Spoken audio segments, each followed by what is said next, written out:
স্মরণ করো, তোমার প্রতিপালক যখন ফেরেশতাদেরকে বললেন, আমি জমিনে প্রতিনিধি সৃষ্টি করছি। তারা বলল, আপনি কি সেখানে এমন কাউকেও পয়দা করবেন যে অশান্তি সৃষ্টি করবে ও রক্তপাত ঘটাবে? আমরাই তো আপনার প্রশংসামূলক গুণগান ও পবিত্রতা ঘোষণা করি। তিনি বললেন, আমি যা জানি তোমরা তা জানো না। এবং তিনি আদম আলাইসাল্লামকে সকল বস্তুর নাম শিক্ষা দিলেন। তারপর সেগুলো ফেরেশতাদের সামনে উপস্থাপন করলেন এবং বললেন, এ বস্তুগুলোর নাম আমাকে বলে দাও যদি তোমরা সত্যবাদী হও। তারা বলল, আপনি পবিত্র মহান, আপনি আমাদেরকে যা শিক্ষা দিয়েছেন তাছাড়া আমাদের কোনো জ্ঞানই নেই।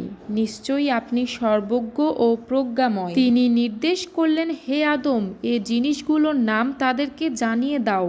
যখন সে এ সকল নাম তাদেরকে বলে দিল, তখন তিনি বললেন, আমি কি তোমাদেরকে বলিনি যে নভমণ্ডল ও ভূমণ্ডলের অদৃশ্য বস্তু সম্পর্কে আমি নিশ্চিতভাবে অবহিত এবং তোমরা যা প্রকাশ করো ও গোপন করো আমি তাও অবগত। যখন আমি ফেরেশতাদেরকে বললাম আদমকে সাজদাহ করো, তখন ইবলিস ছাড়া সকলেই সাজদাহ করল। সে অমান্য করল ও অহংকার করল, কাজেই সে কাফিরদের অন্তর্ভুক্ত হয়ে গেল। আমি বললাম, হে আদম, তুমিও তোমার স্ত্রী জান্নাতে বসবাস করো এবং সেখানে যা ইচ্ছে খাও, কিন্তু এই গাছের নিকটে যেও না, গেলে তোমরা সীমালঙ্ঘনকারীদের মধ্যে সামিল হবে। কিন্তু শয়তান তা থেকে তাদের পদলঙ্ঘন ঘটালো এবং তারা দুজন যেখানে ছিল তাদেরকে সেখান থেকে বের করে দিল।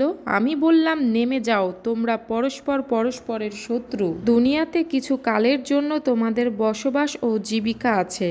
তারপর আদম আলাইসাল্লাম তার প্রতিপালকের নিকট হতে কিছু বাণী প্রাপ্ত হলো। অতঃপর আল্লাহ তার প্রতি ক্ষমা প্রদর্শন করলেন। তিনি অত্যন্ত ক্ষমাশীল ও পরম দয়ালু। আমি বললাম, তোমরা সকলেই এখান হতে নেমে যাও। পরে যখন আমার নিকট হতে তোমাদের কাছে সৎপথের নির্দেশ আসবে, তখন যারা আমার সৎপথের অনুসরণ করবে তাদের কোনো ভয় নেই এবং তারা দুঃখিতও হবে না।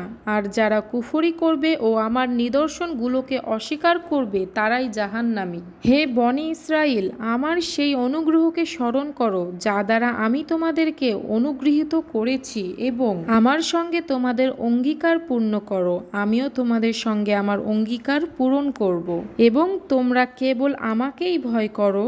আর তোমরা ঈমান আনো সেই কিতাবের প্রতি যা তোমাদের নিকট আছে তার প্রত্যয়নকারী এবং তোমরাই তার প্রথম প্রত্যাখ্যানকারী হও না এবং আমার আয়াতের বিনিময়ে সামান্য মূল্য গ্রহণ করো না। তোমরা কেবল আমাকেই ভয় করো। তোমরা সত্যকে মিথ্যার সাথে মিশ্রিত করো না এবং জেনে শুনে সত্য গোপন করো না। তোমরা নামাজ কায়েম করো, যাকাত দাও এবং রুকুকারীদের সঙ্গে রুকু করো। তোমরা কি মানুষকে সৎকর্মের নির্দেশ দিবে এবং নিজেদের কথা ভুলে যাবে? অথচ তোমরা কিতাব পাঠ করো। তবে কি তোমরা বুঝো না?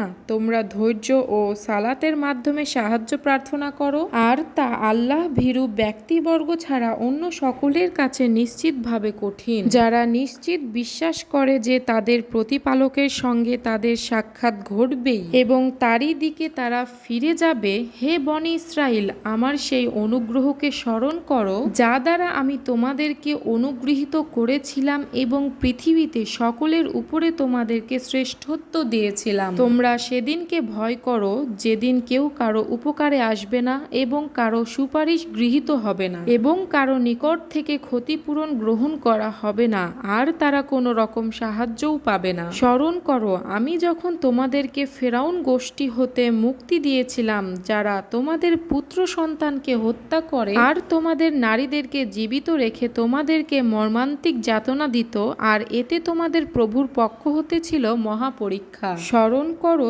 যখন তোমাদের জন্য সাগরকে বিভক্ত করেছিলাম এবং তোমাদেরকে উদ্ধার করেছিলাম এবং ফেরাউন গোষ্ঠীকে নিমজ্জিত করেছিলাম আর তোমরা তা চেয়ে চেয়ে দেখেছিলে। সূরা আল বাকারা আয়াত 29 থেকে 50।